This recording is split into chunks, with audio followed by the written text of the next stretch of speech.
a lot of young Yorubas do not actually understand their reality. They think they are just another tribe, quote and unquote. They think they are just another group of people. They do not actually understand the greatness of their ancestors.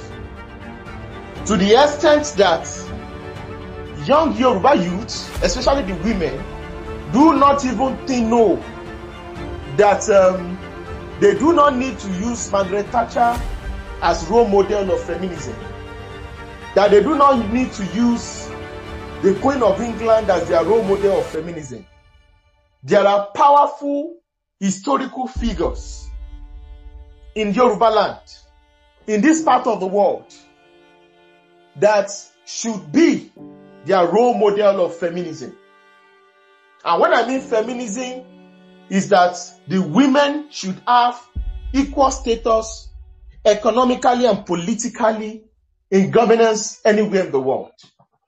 So what did this new concept that the old world, the Western world are trying to fund and push, nobody needs to come and teach the Yoruba people what feminism should be all about. Alaafin Oronpoto expanded and built the Oyo Empire. She was a female Alaafin. Oluwo, Ooni Luwo Gbagida was another female Ooni of Ife. So when it comes to, and it was our children that gave birth to the Oluwo, and the Oluwo dynasty in current day Osun State, Niwo Town. So when we talk about the greatness of women, the importance of women in governance, the Yoruba people have been treating and uplifting their women far more better than many of the civilized worlds. Let me give you a good example. Switzerland started allowing their women to vote in the 1970s. Women could have equal power with men in governance in the Western world in the 20th century. Meanwhile, there is no governance, no government in Yoruba land that never had women in the decision making. That is why it is totally wrong for a Yoruba women to be using the reality of Igbos or Fulanis or Arabs or European or Germans to now be using that as your yardstick of what women power or women empowerment should be. So Madam Madam Efunroye Osuntinubu should be a role model to all Yoruba women. And somebody said some people are going to feel, he's already taking sides. And a lot of people, both friends and foes, have been writing different treatises. And unfortunately, this movie is now being released when President Bola Ahmed Tinubu is currently the president of Nigeria. You know, the word Tinubu wants to be, a lot of people want to defame that name for political agenda and in order to gain political leverage. Because they need to talk down on that name. They need to ridicule, they need to, when you hear Tinubu, they want to equate it with evil. You know, they want that name. That is why a lot of activists and cash-activists all of a sudden started forming moralists. Is on which movies should the Yoruba actors and actresses be to produce? And it's also very unfortunate. You know, Madam Efunroye Osuntinubu was a Yoruba leader.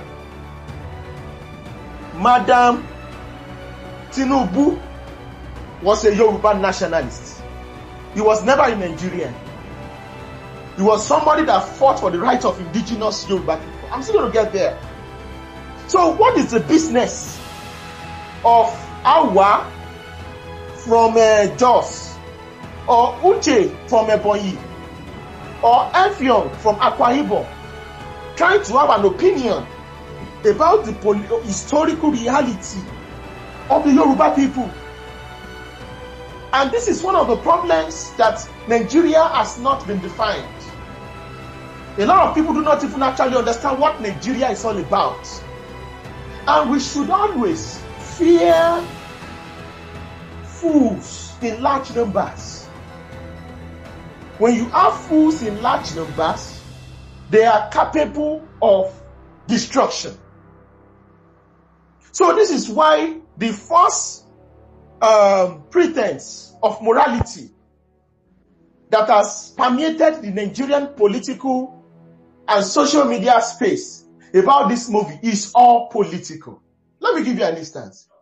People that thought that General Sani Abacha, that was busy assassinating political opponents, was a good administrator, all of a sudden now feel Efunroye Tinubu that existed more than 200 years ago, close to 200 years ago, should not be celebrated.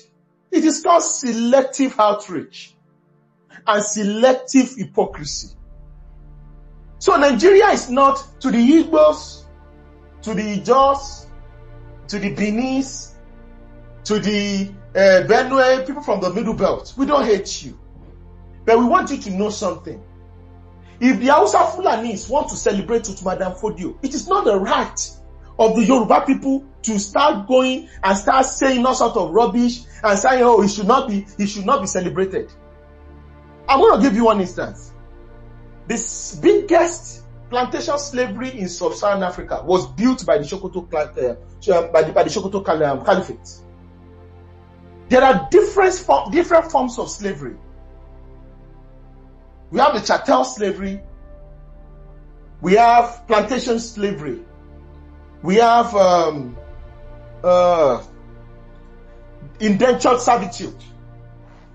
There are different forms of slavery. I'm not here to justify slavery whatsoever, but I'm a realist. And the world is full, it's not a place where you laugh and everything is okay. The world is full of darkness. The history of the world is full of darkness. And we need to have the courage to go back into history and to be able to talk about our past. Why not trying to whitewash anything that has been done in the past? We are also not going to go the route of self-immolation and trying to think the reality of the 1800s is the same as the reality of the 21st century.